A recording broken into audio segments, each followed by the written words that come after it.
Hi, good morning, good afternoon, everyone, whichever where you're calling from.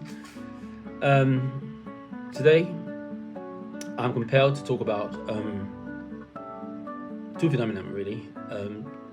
Two things, two words: good and God.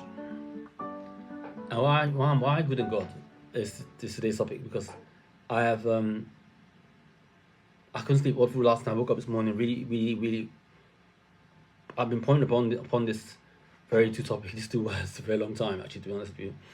And since I started to know God, I've started to know God and started to understand that good comes with God. First, I was good, believe it or not. I was good to everyone and everyone I've dealt with. I've tried my best to be as good as I can be. And I noticed that whilst I was being good, there was not much goodness in the world at all. I mean, there's this thing about British are very fair. They're very transparent. They're very direct, and then we have a culture here where we kind of respect each other. We seem to have respect for each other. But is that really good? Is that us being good, or is that us just being just trying to just keep the peace? Now, what I'm talking about here, I'm talking about the real energy, the genuine goodness in humanity, what good really means. So we're gonna dive into few definitions. So I'm going to use the Bible quite a lot because the Bible is a book that is, as we know, it comes historically from a time of truth. And whether or not we believe in the Bible, the elements that come as in the Bible are being played out now. Not just the Bible, the Quran also, two holy books that really spoke about make predictions of times of what's going to happen in the latter times of the world, and what humanity is going to turn to, is going to become as a result of the pursuit of happiness, or greed, or chase of money, or a good life, big car, nice house.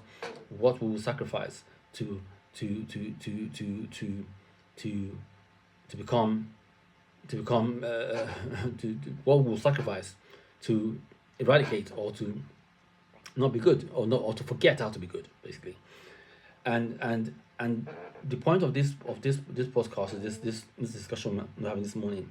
I call it podcast, video blogs, whatever you want to call it, but it's really a call out for I'm speaking to the 0.001% of those who are good in the heart, naturally good in the heart. Number one. Also, in this discussion, I'm speaking to the 99.9% of the others who are in combination good. They think they're good, walking around, going to church every Sunday, doing the godly thing, saying God bless you, but deep in their hearts, they carry envy, they carry hate, they carry jealousy, they gossip, and they do evil things. They're two-faced and not direct. Some of them are even practice occultism. Some of them, people, even the fake, they're not real, basically. So it's a combination of all those people, and a combination of the demons that will paint themselves as angels, come as good, very good to you, very kind. But deep down, what they want to do is to gain access into you, your life, into your soul, and then destroy you. So these are just, I'm bringing this to your awareness because these are what's happening in our daily reality. I'm experiencing a lot of these sort of things. I'm seeing, I'm reading, I'm researching, and I'm noticing that this is a very common is becoming even more porous, more. It's more.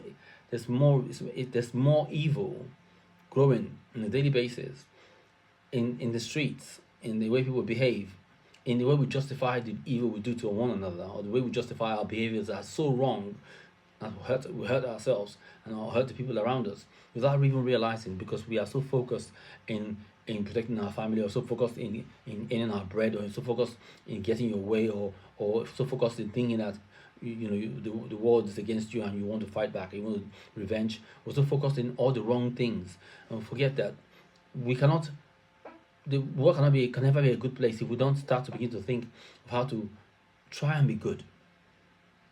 Being good I think is free, is the freest and most easiest thing to do.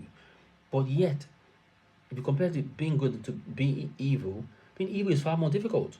Because being evil, you have to, sometimes it costs you not only money, because sometimes people for doing evil, they go I mean, let me start with those that commit the physical abuse. They buy weapons. That costs you money. To go and use to harm somebody else. You spend your money. They don't only spend your money, then you committed a crime that's now going to be the rest of your life. It's going to be lashed on you. Your life, sometimes in some cases, your life is finished.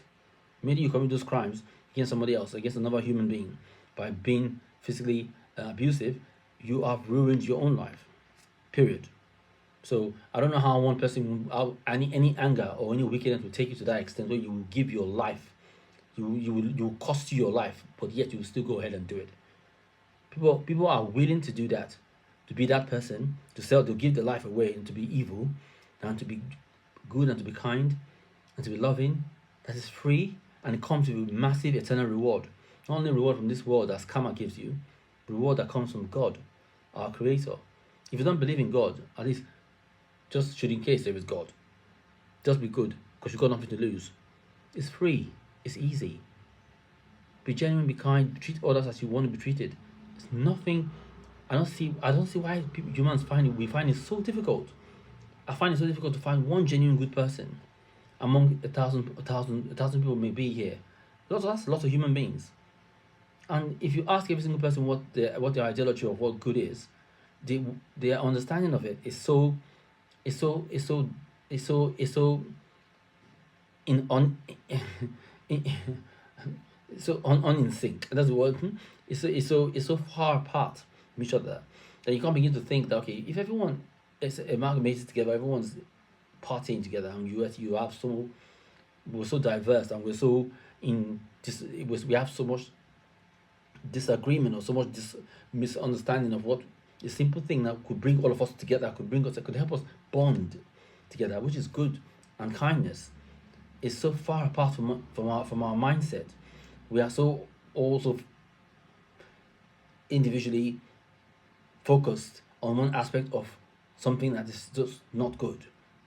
So one aspect of something that in their ideology is something that they think is fair. I'll give you an example.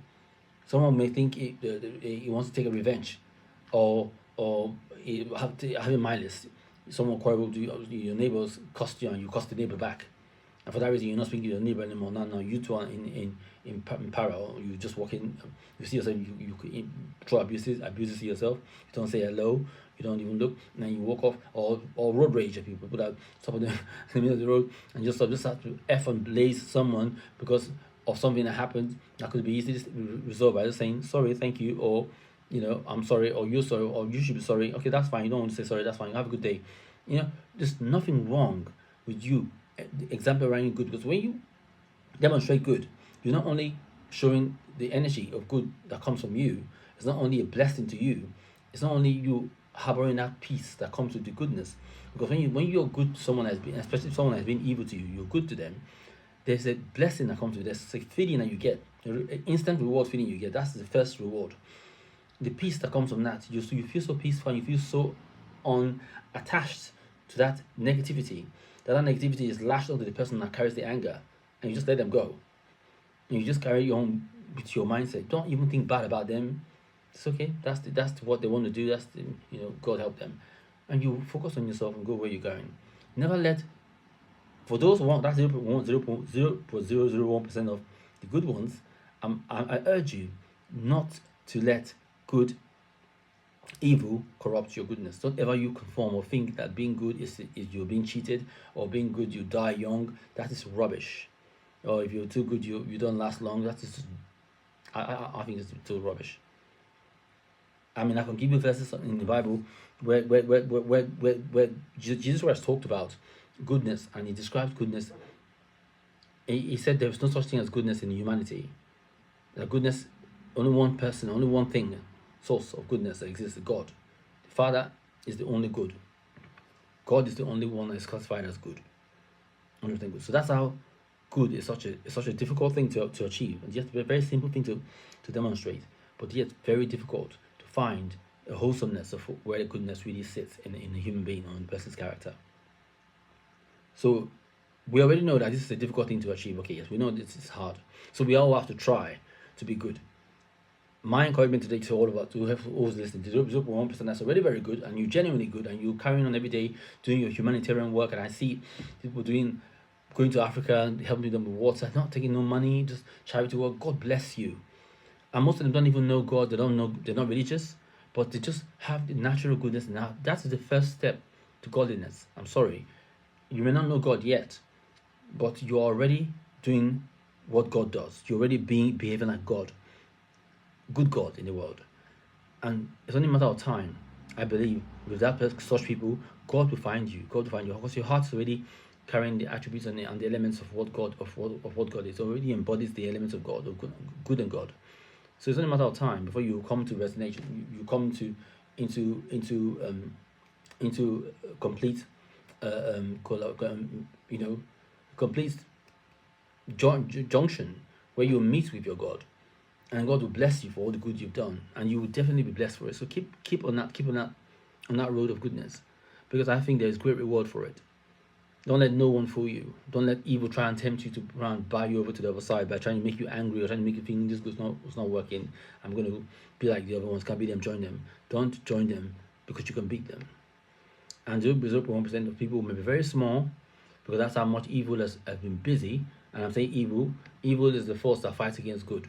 So there is good and there is evil. So whether you believe in the devil or not, the phenomenon of the devil is that force that is dark, that comes and embodies all of the attributes that's not in good. So in the spectrum of everything in this world, as you already know, there's always two. There always two things in the very far end trying to press against each other. And good and bad, good and evil is one of those two things. So one of the first, even not the first that was ever compared in that sort of way, where good sits in the very one end and the evil sits on the other end, and these two forces are pressing against each other very, very, very tightly, trying to outdo one, trying to outdo the other. Now, who are the masses? What is the element that is being used to measure up which force is taking over the other? It's us, human beings. So we are in this world, and good, and I would say good is in the up, bad is not, evil is not in the ground. No, but I'm just saying evil is in the ground. Let's just say they've got to be in one end, they've got to be in two different ends in a way. So these two forces now are trying to press against each other, but clearly they cannot, because they just the power that they carry is so opposite from each other that they cannot merge. But the fight that they have against each other is one's trying to engulf the other. The one trying to take so sorry about the all other, but good knows, and good has the power to annihilate good, to annihilate evil. Of course, I believe that. But the reason why I think good is kept calm. Good is trying to demonstrate the elements of God. The behavior of God is not a brash. God does not want to force himself on anyone. God will not come and be unfair and take over your mind and force you to do something you don't want to do. But the devil will. Evil will persuade you. Evil will convince you. So you can just see which side is it calm. Where the calm, meek, respect. God respects our autonomy, respects our ability to make choices, allows us to be able to be good and to be bad if we want to. And if we chose to be good and bad, at least it let us go. That is a God to follow. That is a God we all want to serve. That is a God I think is worth serving. It's a verse in Mark verses 10, chapter 10 verses 8. It says, why you all call, and Jesus Christ was speaking to his disciples. He said, why you all call me good? There's only one is good, God. So good is already something. As good, the best man that walked the world, the only one man I would say is holy, doesn't even think he's good enough to be compared to God. So good is not an easy thing to achieve. But those who can be good, who can understand how to be good and be good genuinely, then you are being like Jesus, you're being like God. There's a great reward for your soul, because you know we are all passing this world. None of us are staying here permanently. So don't do the tomfoolery. I say to people, I just think I don't want to believe in anything. Just want to live your life without believing. Where are you heading? That's the question I'm asking you. Where are you going? If you don't believe in anything, then what is it? What are you being powered by? Where are you? What when you get to that very end of your mission, do you not think you're going to be, something's going to have to, some kind of account is going to be given? Because you are living in a world where you have been provided for, but yet you're being told to keep moving. So you're traveling. And every destination has a purpose. So if you think our destination, as we grow, we're born, we grow old, and we reach the end, and we're all given gifts and talents and skills to do different things in this world for a purpose. And when we get to the end of our road, destiny, we leave the world, we exit the world. What do you think is going to happen to you? So you think you're going to say, you're going to die and nothing's going to happen, it's just going to be like you're sleeping. Even when you sleep, you dream. So when you sleep, there are things that happens to you in your sleep that tells you that there are always going to be an extra element of activities that's going to take place even after death. There will be other forms of realm of reality that will take place with your soul that your body may not be involved in, but your soul will be definitely involved in that, and that would be the reality that you have to face. Do you know what that's going to come? What's going to happen there if you were to leave this world and not at all try to be any of the thing God is trying to tell you to do? Through me now, or through anyone that you've heard the message from before, be good in your ways. Evil is becoming too rampant. It's becoming too much. People walking fake, some of them would be witches and wizards. I believe witches and wizards, I don't know. They practice magic, dark. Some people have done some things with their hands that God saved them. They've gone so far in the spectrum side of the evil that evil and the evil is tricky. To tell you now which side again is good, God will never put a hook on you. God will tell you what your consequences are, why you should come to good, what benefits are there for you, how he will help you. It will not force you. It will not convince you, it won't persuade you, it will not trick you. But evil will do everything to trick you. It would give you all the wealth. It will show you the glitz and the glam. It will give you the shiny, the best gold. And we, as we are designed, again, to be like empty vessels without knowledge and wisdom, to understand that anything that glitters too much is too good to be true. It may be real diamond, but it's still too good to be true.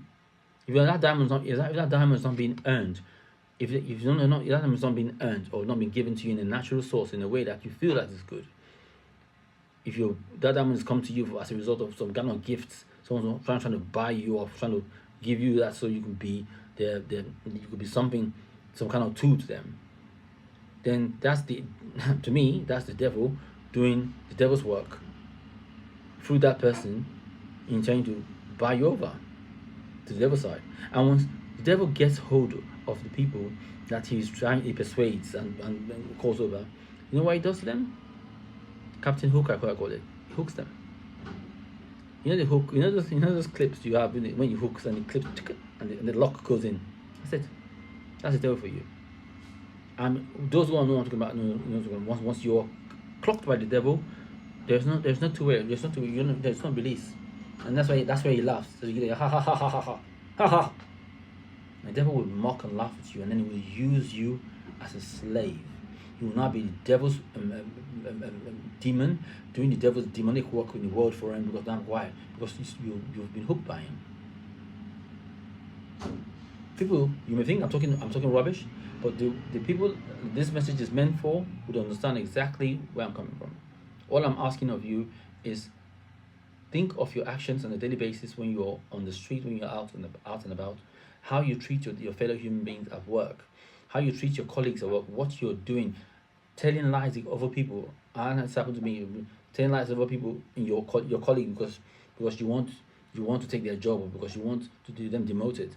And that same person will go to church on Sunday, preach to God and pray to God, and we say he's going to work. When he goes to work, he goes to work and he destroys somebody else because he sees it as his way of trying to elevate himself or better himself. But what about the other person that you're destroying? What about the person you're telling lies about? What about the person you're not being fair to? What about the other person you're abusing? What about the person you're not acknowledging? What about the other person you didn't say hello to because you're busy keeping malice? What about the other person that you are hating and you say hello, you are John? You go, not that one. You gossip, and yet you go to church on Sunday, you read your Bible and you pray to God. What are you doing? So, to structure our conversation, I want to put this good and God into perspective in how we can relate to it in our daily lives. Let's just got I'll keep trying to keep this conversation as short as half an hour. So we got 19 minutes, got 10 more minutes to go. And in my own belief, I believe that 0.1% of people that are genuinely good are going about their daily life, doing good all over the place, being a blessing to the world, doing humanitarian work. Some are traveling abroad, some are giving for aid, some are working for Red Cross, for Salvation Army. I met people that are just genuinely, and it touches me. Mothers that are just people that have motherly feelings, they got motherly energy. There's a woman I know in the market I go to in Deptford. And first I met this woman, and I have this thing of picking people's energy. Give quickly.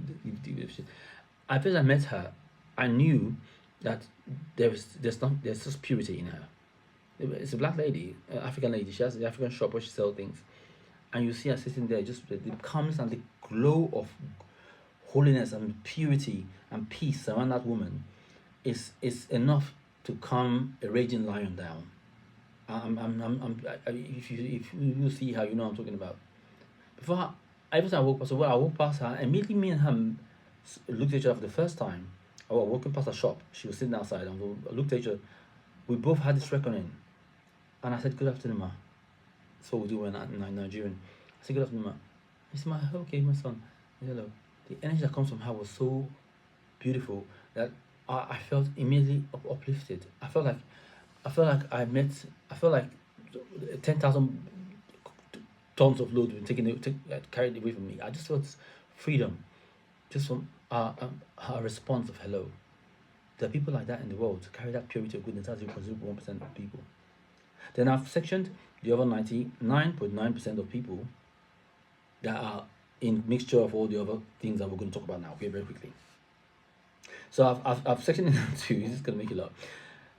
10% out of the 99.9% are people are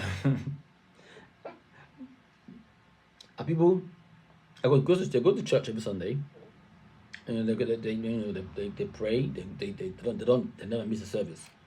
Some of them are even pastors or pastresses, and they preach the word of God in the road and do all those things.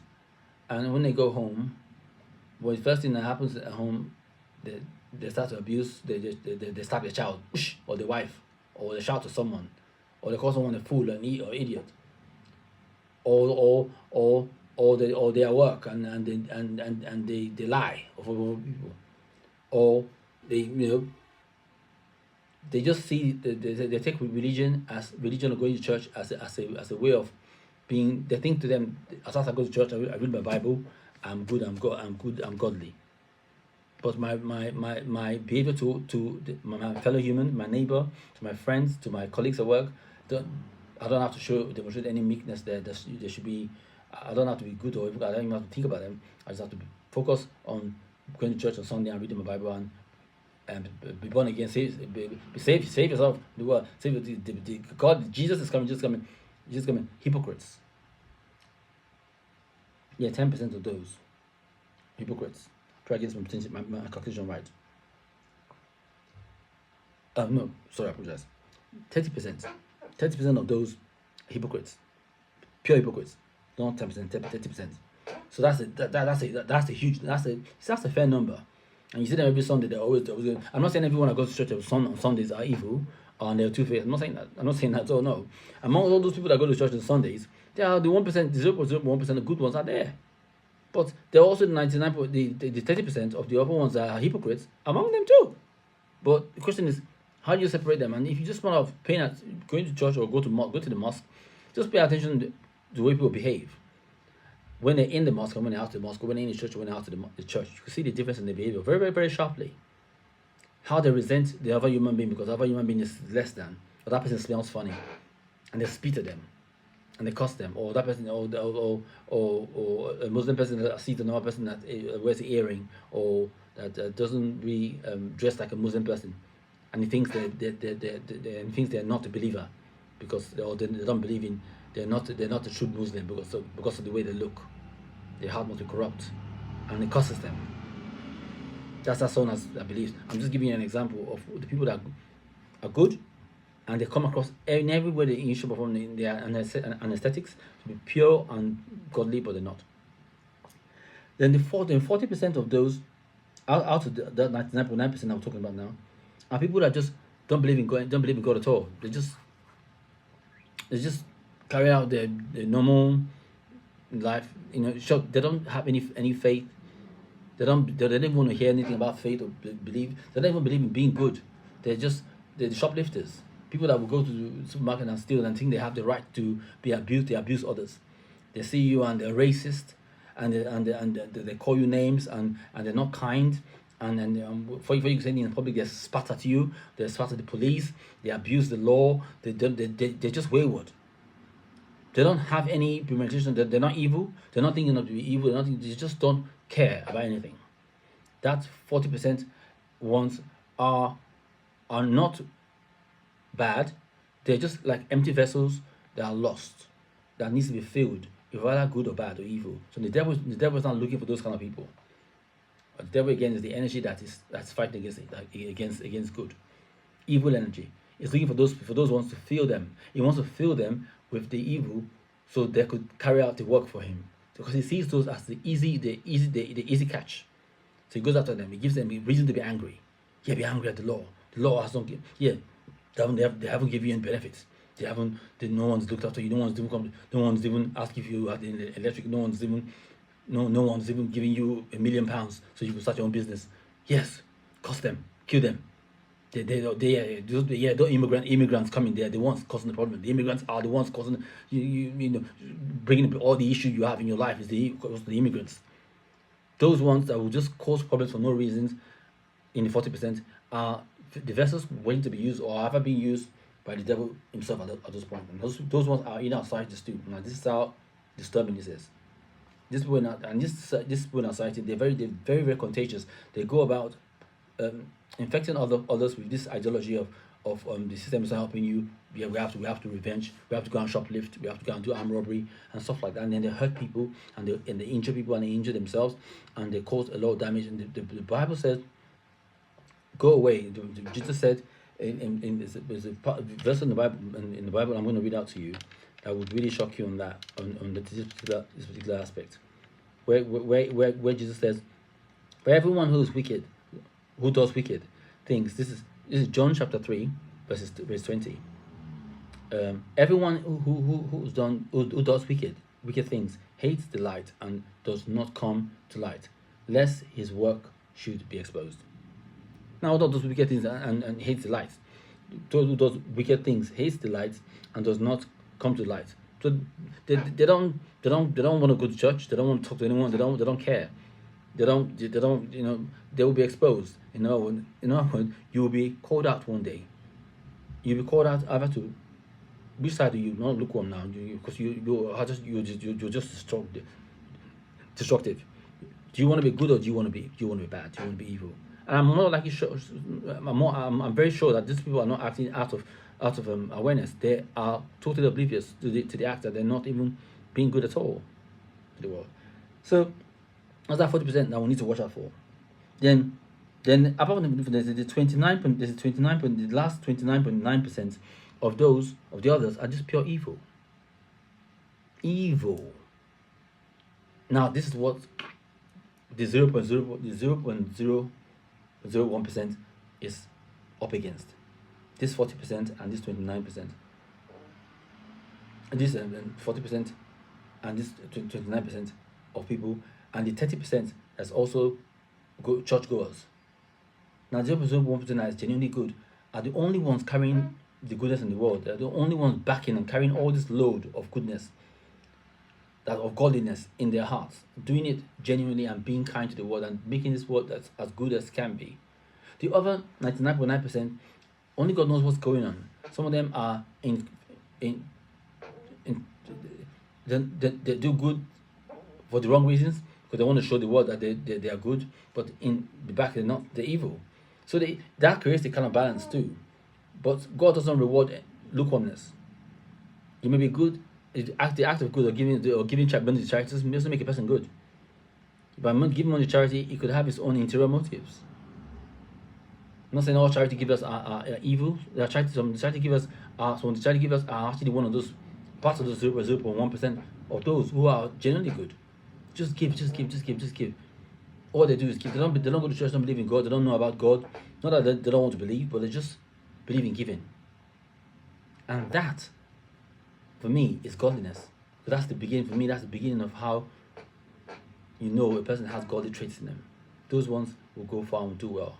But evil will always try to corrupt them, and evil will give them a difficult life. And I'm encouraging you, if that's 0.1% of the person is good, stay good and stay godly, because God is on your side. And there's a part, the Bible says, for those who do good, I will find that part now and tell you in a minute. Those who do good, God will make sure that you are blessed and you have, yes. That is exactly in Psalm 37 verses 1, Psalm 37 verses 1 and chapter 1 verses 4. Psalm chapter 37 verses 1 to 4. It said, O David, fret not yourself because of evildoers. Be not envious of wrongdoers, for they will soon fade like the grass, and wither like the green herbs. Trust in the Lord and do good.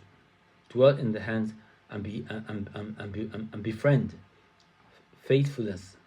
Delight yourself in the Lord, and He will give you the desires of your heart. So those 0.1%, I'm encouraging you to please keep your good nature, and you will never conform. Be genuine and always be heartful, because the blessing is going to be not just to you, going to be generational. You're not doing blessing in this world. You may not feel the blessing because everyone will be lashing on you. The evil will be deceiving you. Say that this world is not. It's not the eternal. This is not the end. This is really a testing ground for us. The blessing that's going to come to you as a good soul is beyond what I can even understand. But the peace that you're getting now is a sign to tell you that God will shield you and protect you, and you will always have what your heart desire. Whatever your heart desire is, it will always and it will definitely come to pass. Nothing God says He doesn't do. No words He utters goes back void without accomplishing why He sent it in the first place. That's God's word, and it's always true. So stay. So I hope that 0.1% grow to 0.2 from this conversation we're having. At least waking people up from the slumberness of those who are walking around not even being aware of their actions that they're carrying out, and being evil and being aggressive to other people and hurting other people.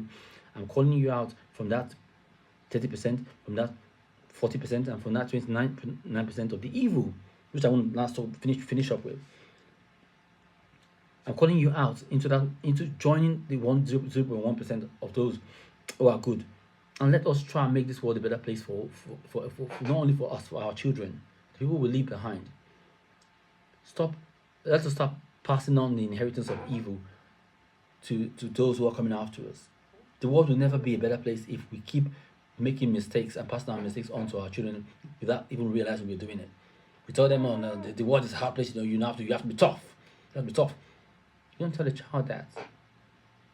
The world is not a hard place. It's hard for you. Doesn't mean it's going to be hard for him. Hard for you because of the choices you made. Hard for you because of the choices we made. Now, if we start to realize that it's our choices that makes the world seem hard, maybe we will understand that if our children make easier and nicer and more earth-friendly choices, maybe the life will not be hard for them at all. And already you can see it happening. Youngsters are coming up, having this mindset of they know things. They're going into business. Some of them are, they're smart. They learn quickly. It all depends on what you inculcate into a child. That's how the child will go. So bring up a child as the child should grow, as godly as the child should be, and then that's how the child will grow. Or as good as you want the child to be. And what you put in that child as the empty canvas is what will be the representation, the art print or the artwork that you're going to display in the end. If you've drawn nothing but zigzag and just nothing nice, then that's what the world's going to see. That's the entertainment. That's your display. Parents, not only your parents, society as in and large, we owe it to ourselves to be honest and to be good. That's all I'll say with that one. So quickly wrap up with that. I'll go for the past time now. So 99% of people that those are evil. I want to focus on you on the last, on my exit of this conversation, because You, the 99%, I don't see any hope in you ever becoming good. Sorry, maybe I'm just being human. Prove me wrong. Because those are the ones I believe are gone so far in. As a matter of fact, they've some of them have even gone to the devil and asked the devil for. They've sold their soul. They said, "Devil, take the soul and give me that power. Let me go and use the power to go and kill someone that destroy my neighbor that's been that I hate, or I'm just angry. Just give me that power. Let me go. I'm just I could have some people are just power drunk. Since God will not give them the power to destroy, because that's what they want to do when they're power and they're hateful and just born with natural wickedness and hate and resentment for those. They see someone progressing or shining or doing well, they want to destroy that person. Why should you have it easy? Why should you have a car? Why should you have a house when I haven't got one? And for that alone, you're not the enemy. For that alone, you're not the enemy. For the fact that you're succeeding, it makes you an enemy. And this will come after you with every excuse known in the world. But let me tell you something. In Psalm 91, verses 7, if I'm correct, Psalm 91, verses 7 and 8, the Bible says, if that someone fall on your side, 10,000 on your right side, but no evil shall come near you, because you're righteous. So 0.1% now. But only with your eyes would you see and watch the end of the wicked. And those evil 29.9% of people, you think you're going to outlive everyone. You think you're going to kill all the good ones away because you're stronger, because you're smarter, because you're evil, you're more devilish. Because good seems calm and meek. You think you're going to destroy, just kill them. And you're doing evil around the place. Some of them are carrying knives and stabbing people, doing all kind of atrocities. They're attacking people, they're causing suicide bombers, you name it. There's all kind of wickedness that's beyond the mindset. What's happening in the war in Gaza? What's happening? Life doesn't seem to matter to some people. Lives are just easily squashed. And it doesn't make any difference. That you killed 100 people. That 100 lives took time. There was time put into each of those one of those lives. Took years to grow. 9 months in the baby in the womb. They came out to the world. The parents spent resources, money, time. The universe has spent resources, food, nourishment. The anatomy and biology of the body. They were working tirelessly to get them to grow to a certain stage. All that years of meticulous planning for the soul that body to grow and become a useful entity in the world, you have taken that away. You've destroyed all that intricacy of hard work that's been done by multiple elements of goodness in this world that's brought this composition of a good body together. Whether the body is good or bad, it's not your place for you to make judgment and destroy and kill and take away another life. Nobody has the right to do that. Once you take another soul, you are taking your soul. Once you take a soul or you kill a person, this is what you all need to know. And those who carry knives, those youngsters carrying knives, I love you. Oh, and I will speak from the heart of love. Because I don't think you know what you're doing. It doesn't make you a bad person, it'll make you a bad man, you're a good man. A bad thing, man. Those are facades. Those are the lies that the enemy, the devil, is trying to fill your head as empty. Because you're young, your head should be empty. Because you need to learn the way of life. Because you don't have unknown caller. Because your mind is occupied. The enemy has come in, moved in, and trying now to occupy it with lies, giving you all this hate syndrome that's now making you become destructive to another human being. And now you've killed a person, you stabbed a younger person, another soul, mothered like you. Your mother at home would want to see you at home, wouldn't she? How would you feel if you didn't come home to see your mother or those that love you because you died because in fighting some stupidity on the street? Now you've killed somebody else. That's what you've done. You've brought sorrow and sadness. You brought calamity to another life and to another family because you were angry, because you had issues with yourself, because the person did you something.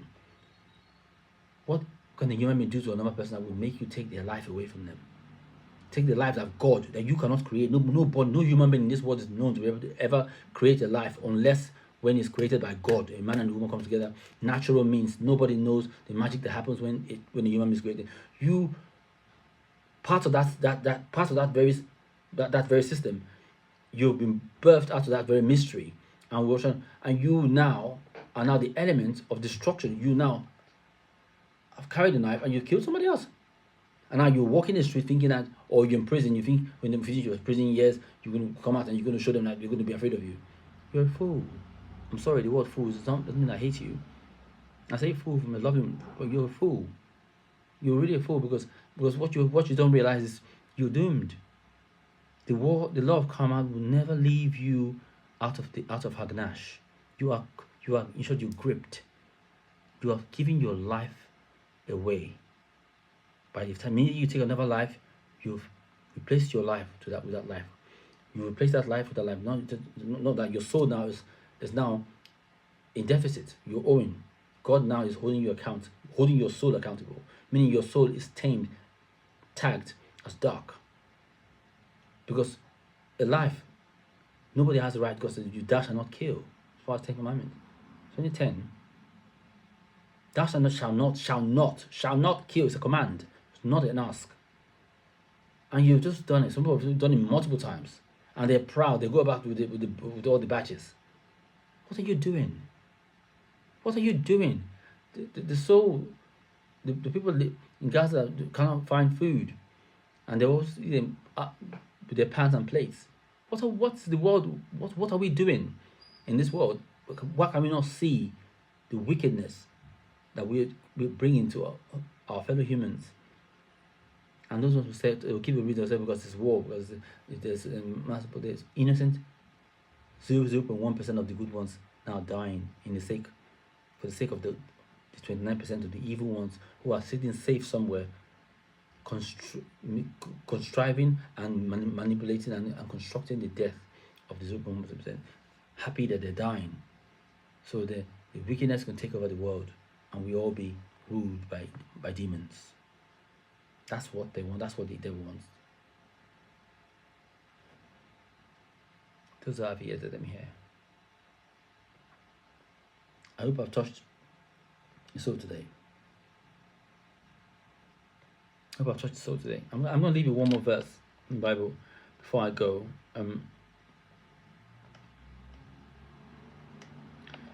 One more verse, and that's I'll take that. And if you don't believe in God, think about what I've said.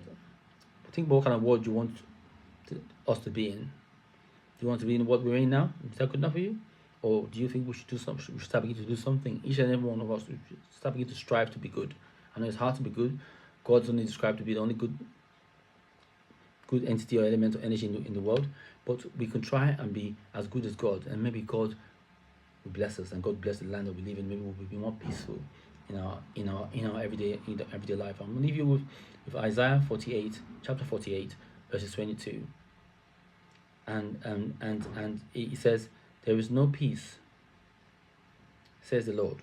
"There is no peace for the wicked."